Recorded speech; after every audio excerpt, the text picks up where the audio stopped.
Mapagpalang araw po, ano? Nandito po tayo muli sa tahanan ni Kuya Ador. Ayan, magba-Bible study tayo. Ang gagamitin natin Biblia, yung bagong tipan, maliit lang. Galing daw po sa mga miyembro ng mga bumbero. Nagsagawa sila ng meeting dito kasi fire prevention man kasi madalas sa gabi-gabi alos may bumbero kasing nagwawangwang eh. Kaya nagbigay sila daw mga seminar dito sa Barangay 94 at may kalagit na bigas. Ayun nga yung mga bigas. Siguro lihan yan. Ewan ko, baka 3 kilo yan. At mayroong kasamang Bible. Kaya sabi ko, maganda ito. Babasahin natin ito. Yung gagamitin natin sa Bible study ngayon ito. Itong Biblia ito. Ang bagong tipan. Actually, itong mga ganito po, pinamimigay lang talaga. Pwede kang mag-request na sa Philippine Bible Society at bibigyan kanilang mga ganito. Ang tawag dito, mga pocket book. Naalala niyo yung mga love story nung araw, yung nung mawala yung mga comics, tinalo sila ng pocket book. Yan. Kaya pocket book ang size nito. Kaya kumbaga tayo po ang unang makagagamit. Amen. Pero bago tayo papalaw sa pagbabasa ng Biblia, tayo muna ay manalangin. Panginoon Diyos, aming Ama na makapangyarihan sa lahat. Minsan pa samahan kami ng aming pag-aaral ni Kuya Ador. Buksan ang puso at isip, gayon din ang mga manonood ng video ito. Salamat po sa ngalan ng aming Panginoong Yesus. Amen. Marami palang mga lingwahe ito. Iba-iba bang lingwahe ng Pilipinas. No? Pinamimigay. Ayan.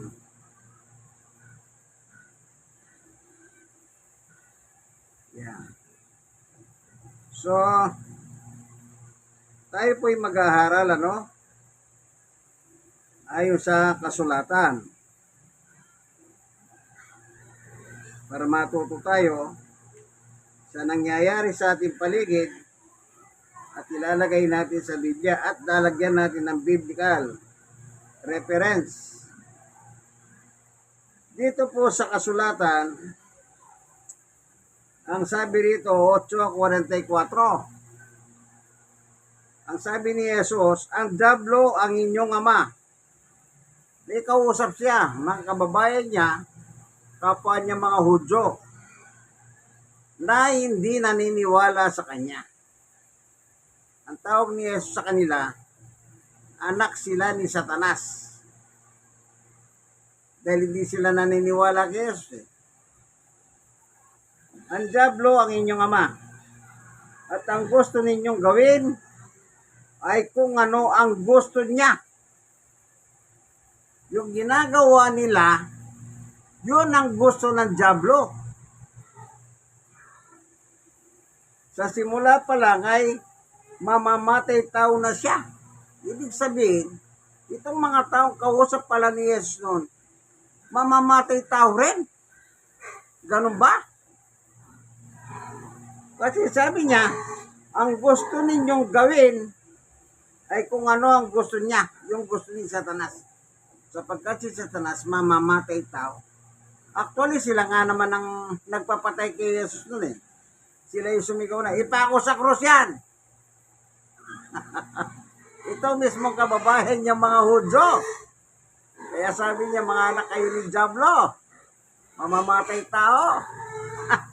O tuloy natin. Hindi siya pumapanig sa katotohanan kailanman. Ibig sabihin ng katotohanan, salita ng Diyos. Ibig sabihin, sabi ni Jesus, si Satanas hindi pumapanig sa salita ng Diyos. Ibig sabihin, oposisyon siya, kontra. Kumbaga sa pelikula, may bida, may kontra. Ang kontra si Satanas.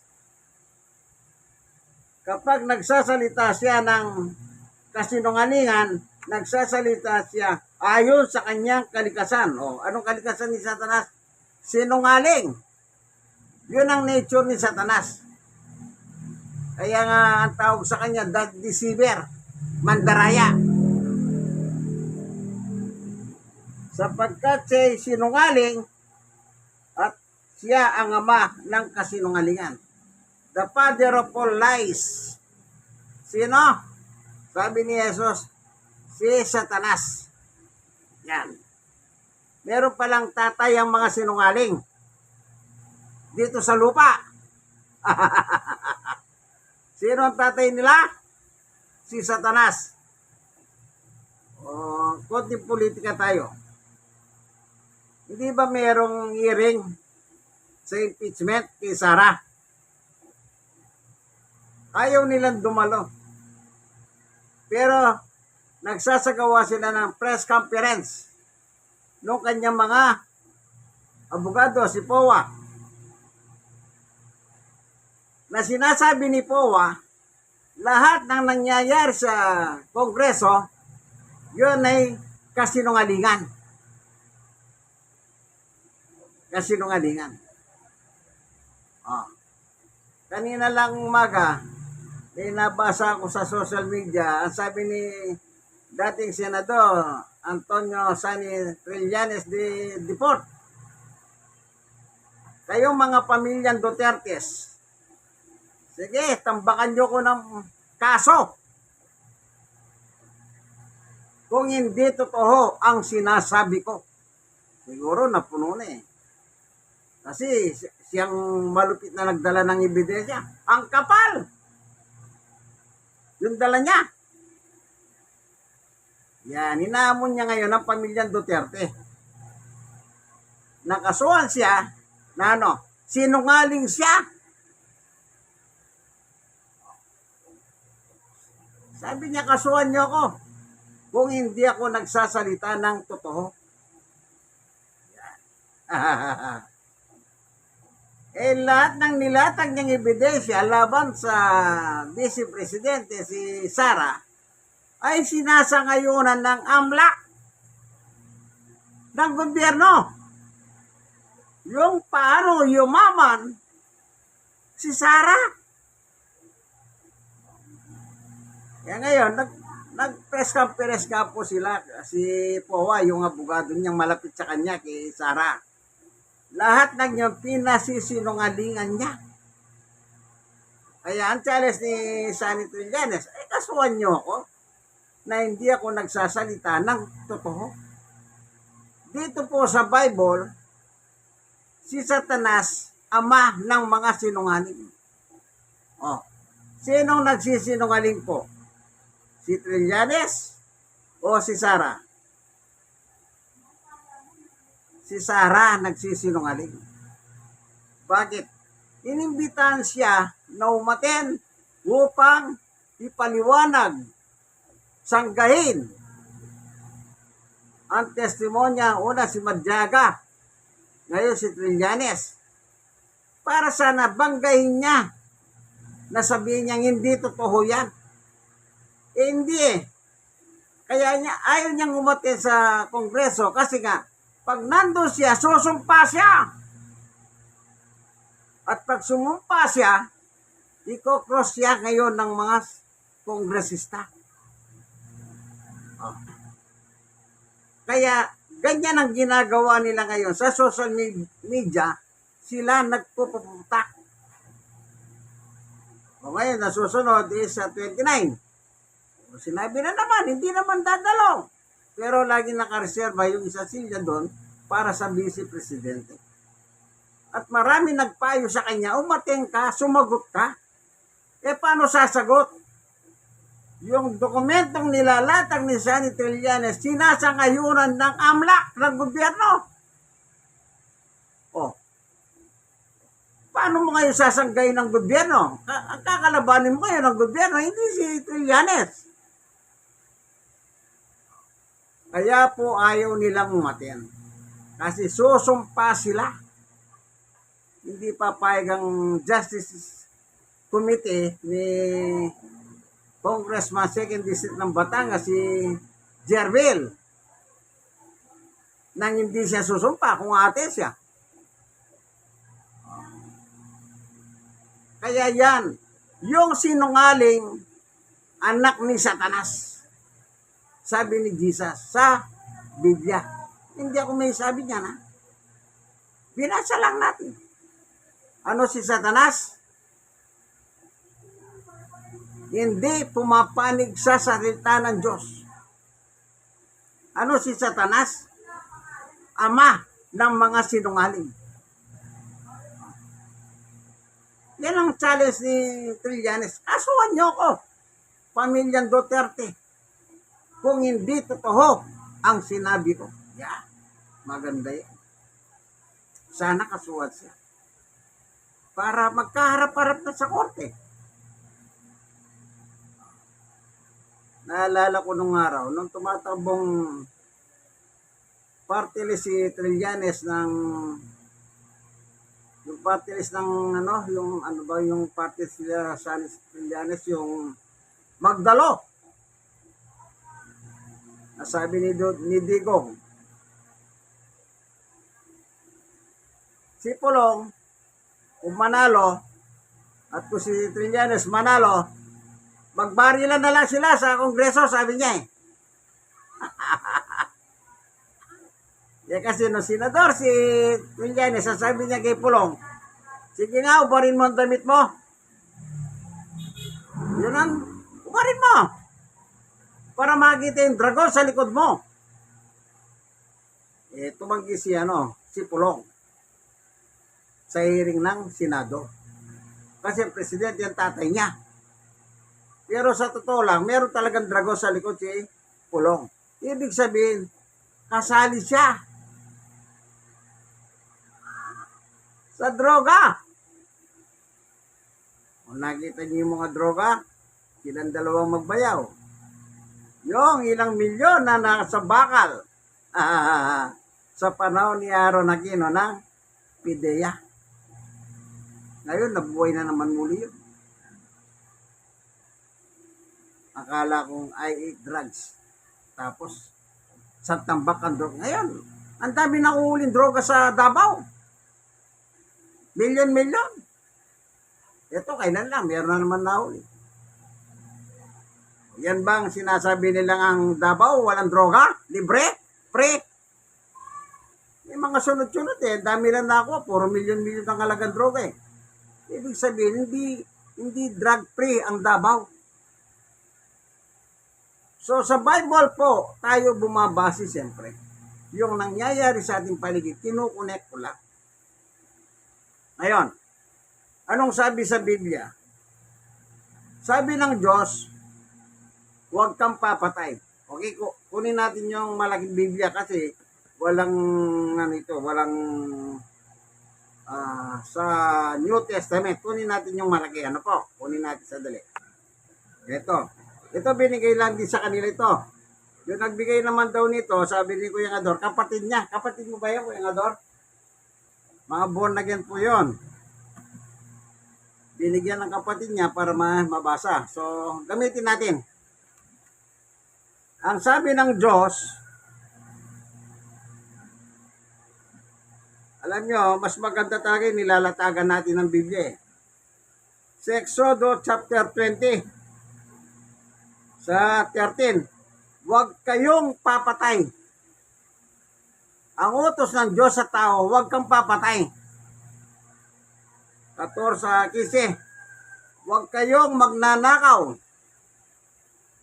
Huwag kang papatay, huwag kang magnanakaw. Yan ang utos ng Diyos sa mga tao. Ngayon, nung 22, nagsalita na po ang International Criminal Court o ICC. Ang sabi niya, ang kapila kasi ni Duterte, ang ICC walang jurisdiction sa kanyang kaso sa Pilipinas. Ang sabi ng ICC, ang sabi pa ng kapila ni Duterte, kung sakali idideklara ng ICC na wala silang jurisdiction sa kanyang kaso sa Pilipinas, dapat lumaya siya. So, dalawa. So, nagsalita na po ang ICC noong 22. Ang sabi niya, meron kaming jurisdiction sa kaso mo sa Pilipinas. Oh. E di yung dalawang apila niya, knockout na yun. Ang iimbestigahan ng ICC from 2011 up to 2019. Kasi 2019 po, tinanggal ni Duterte ang Pilipinas sa ICC. So lahat na above that, hindi na iimbestigahan. Yun lang, from 2011, nung sila'y nanunungkulan mayor sa Davao, hanggang 2019, lahat ng ginawa nila, yun po ang kanilang iiringan ngayon. Magkakaroon ng hearing. Wala pa naman sinabing guilty. Mag-iiring pa lang sa lahat ng ginawa niya. Crimes against humanity. Krimen laban sa tao. Yan. Ayan na naman. Ang sabi ni Senator Jaime Marcos, yung kapatid ni Bongbong, ewan ko kapatid niya yun. Si Bongbong nagsabi nung araw, di ko kapatid niya, sabi niya. Ano yan, patay na yung kapatid ko. Nagbibiro si Bongbong. Ano na lang yan, parang, ano ba? Clone. Kasi naman kung kapatid mo, bakit sinisirahan ka? Mismo sa Iglesia ni Cristo, rally pa. Na sinasabi niyang kapatid niya, drug defender. Kaya sabi ni Bongbong, sumagot naman si Bongbong, hindi ko kapatid yan. Kasi kung kapatid ko yan, siyempre kung kapatid nga naman, kahit na masama ka, dapat binubulgar mo eh. Na drug dependent ang kapatid mo, samantalang pinasusunangalingan naman ng kayong kapatid. Yan. Sabi ngayon ni Jaime, doon sa desisyon ng ICC, nairita ako. Namimiss ko na ang tatay digong ko. Hindi ko na makakasama. Hindi na talaga siya makakauwi. Wala na. Kung umasa pa kayo makakauwi si tatay digong ng Davao, malabo na yan unless na mamatay na siya ron. Pero yung umuwi siyang umiinga, hindi na po pwede yun. Kasi magsisimula na ang hearing. At ang hearing doon ay napakatagal. Sipin nyo na lang yan. Total, sabi naman ni Duterte ng araw, I will spend my life sa ICC. Eh, ganun pala, i-spend mo pala eh. Ba't ka nagpapahuwi ng Pilipinas? Yan. Ang kaso niya, pumatay at nagnakaw. Mismong Diyos, pinagbabawalan tayong pumatay at magnakaw. Ibig sabihin, mocking God, kinakalaban mo ang Diyos. Naalala niyo, namurahin niya ang Diyos? Who is this stupid God? The creator of heaven and earth, the universe. Stupid God ang tawag niya sa Diyos. Yung pagpapako naman sa ni Jesus sa cross, walang bilib. Tangina, ginuran niya pa. Ako ang Diyos nyo, so ipako nyo ako sa cross. So, sunugin ko kayo. Ginuran niya si Pope Francis. Isa lang bumisita dito na nakatanggap pa ng mura. Eh, yung presidente ng Amerika, si Barack, nakatanggap din ng hindi maganda salita. Pinapaiwala ni Barack eh. Naigalang mo ang human right. Yan. Kaya, lahat ng kanyang apila, apat ang apila niya, totoo, apat yun eh. Bagsak na. Bagsak na. At ngayon, mag-hearing na yan. Magtuloy-tuloy ng hearing niya. Sa bagay, maganda yan. Para malaman natin which is the truth is. Di ba napakaganda yan? sinasabi ng kanyang, yung dating executive secretary niya. Wala naman sasabihin maganda para sa panig ng mga biktima yun eh. Naglulubid lang kasi nung kalingan din yun eh. Si Panelo, si Payat Nelo. Wala. Naturing ang mga abogado, hindi sila abogado ng katarungan. Kaya alam niyo po sa Biblia, maliwanag naman ang utos ng Diyos. Okay? Ang gumawa ng kasalanan, mananagot. Sige, ito naman ang basahin natin, maliit. Ayon sa libro ng Roma, chapter 13. Sabi ni Pablo, verse 1, bawat tao dapat pasakop sa mga pinuno ng pamahalaan, sapagkat walang pamahalaan hindi mula sa Diyos. At ang Diyos ang nagtatag ng pamahalaang umiiral. Ano bang pamahalaan ng umiiral po sa Pilipinas? Marcos.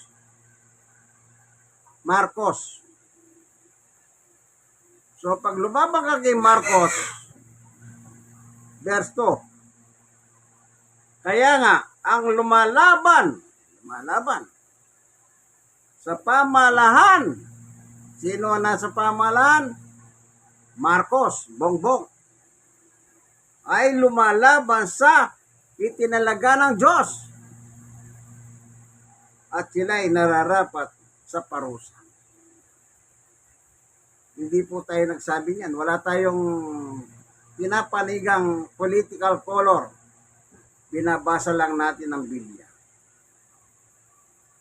Saan ka nakakita? Ex-president, tatawagin mong presidente, bangag. Yung anak mo naman, si Sarah, putanginan yung lahat. Umupa ako ng mamamatay tao. Pag pinatay ako, patayin mo si Bongbong, patayin mo si Lisa, patayin mo si Romualdez. Kinabukasan, ang sabi ni Duterte, wala naman ako sinabing ganyan, kaibigan ko kaya si Bongbong eh. Hindi nero tinawag na hadik, bangag. Sabi naman ni Sarah, kinabukasan din sabi ni Sarah, wala, hindi ko naman sinabi yun eh. Ano sila? Magama sila sinungaling. Kaya nabasa natin kanina sa Biblia, ang sinungaling, anak ni Satanas. So yung magama na yan, anak ni Satanas. Isipin nyo, imbis na harapin yung kaso nila, doon nila patunayan na hindi tama yung paratang nila sa kanila, ayaw nilang umaten. Si Digong, magbuhat ng dinala sa ICC, hindi na siya umaaten. Si Sara naman, walang ginawa kundi tumakbo sa Korte Suprema. Akala niya siguro, como yung 13 doon, appointed ng kanyang ama, akala niya siguro mauuto niya. Alam niyo, pagka lumalapit po kayo sa Korte Suprema, ang nakalagay sa inyong sulat, pagka may gusto kayong ingina, ang nakalagay doon, prayer. Kailingan sa Tagalog. Pero ang iniling niya, inuutusan niya ang Korte Suprema para maglabas ng temporary restraining order. Oh. Ano siya? Mas mataas pa siya sa Korte Suprema? Kahit vice presidente siya, hindi siya tataas sa Korte Suprema. Ang papel ng Korte Suprema to define the law. Akala siguro sa sabi ng mga Korte Suprema ay mga maestrado, ano ito? Ginagawa tayong utosan nito ah. Tinabla siya. Kaya natuloy ang hearing. Hindi siya dumadalo. Binibigay siyang pagkakataon na sagutin niya lahat. Pamalian niya lahat ang sinabi ni Madriaga, ni Trillanes. Hindi eh. Habang may hearing sa court, sa House of Representatives, sila naman ay Nasa social media naman sila. Nagsasalita ang kanyang si Powa.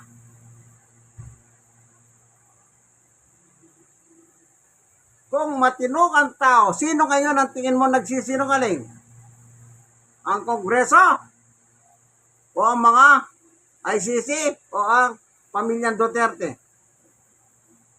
Natural, napakaliwanag. Ang lumalabas na nagsisinungaling ang pamilyang Duterte. Bakit? Ayaw nilang tumaten. Pinaten sila para kontrahin yung mga akusasyon sa kanila ni Duterte. Halimbawa, lahat ng nagsumbok kay Duterte sa ICC, kailangan pa sinungalingan niya yan. Pero ayaw niyang umaten. Oh, ito si Sara naman, pinapaten, hindi rin umaten. Kumbaga, binibigyan silang pagkakataon na ipaliwanag ang kanilang side. Hindi sila umaten. Anong mangyayari? Hindi magtutuloy ang hearing. Ang yabang pa nung araw, sabi ni Sara, sa tamang lugar. Hindi ba tamang lugar ang Kongreso? Madam Sara, hindi ba tamang lugar ang Kongreso? Ngayon, nagpalusot sila. Ano daw sabi? Fishing expedition. Marami nang nagpaliwanag ng mga abogado tungkol sa inyong akusang fishing expedition. Mali kayo. Isa lang ang sinasabi ng mga abogado. Umaten ka, sumagot ka. Hindi umaten, ayaw sumagot. Bakit? Sabi niya, hindi ko kilala yan si Madriaga. May pinalabas na video. Happy birthday, Seram. Ingat ka. Hindi niya raw kilala, pero binati niya happy birthday. Kaya, ang iniiwasan ni Sara dyan at saka ang tatay niya, yung susumpa sila. O taking. Kasi pag sumumpa ka, kunting mali mo lang. Kaya sa Kongreso at saka sa Senado, pag sumumpa ka at nagsisinungaling ka, anong sabi nila sa'yo? Ikulong yan. Nakukulong yung mga dalawang tao ni Sara Duterte na pinate niya. Nakulong sila. Kanda sakit sila. Kakalubin ng kasinungalingan. Talagang pagka sumumpa ka at nagsinungaling ka, pakukulong ka talaga. Ayaw niya sumumpa kasi pag nagsinungaling siya, kahit vice president siya, ipakukulong siya. Walang magagawa yung kanya sundalo. Kaya hindi siya sumusumpa. 19 Congress, sumatay niya, hindi sumumpa eh. Kaya ngayon, nakita niya siguro, mas mabagsik ngayon na nasa Kongreso. Isang abogada, si Jerbil ng Batangas, 2nd District, kongresista. Magaling na abogada. Hindi nila lahat ng paninira sa kanya, wala. Minamani-mani niya lang yan. Ang galing niya magpaliwanag sa batas.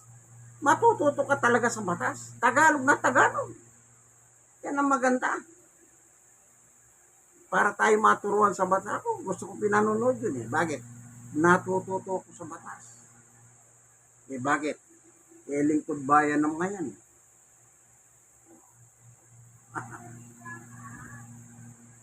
Lagi niyo pong tatandahan. Si Satanas may anak dito sa lupa. Ang anak niya, yung Magaman Duterte. Ayon sa kanilang pinapagitang gawa nila sa kanilang buhay. Ito pong inyong kaibigan kay Jesus Brother Manny Bautista. Sana huwag kayong magalit. Nagbasa tayo ng Biblia.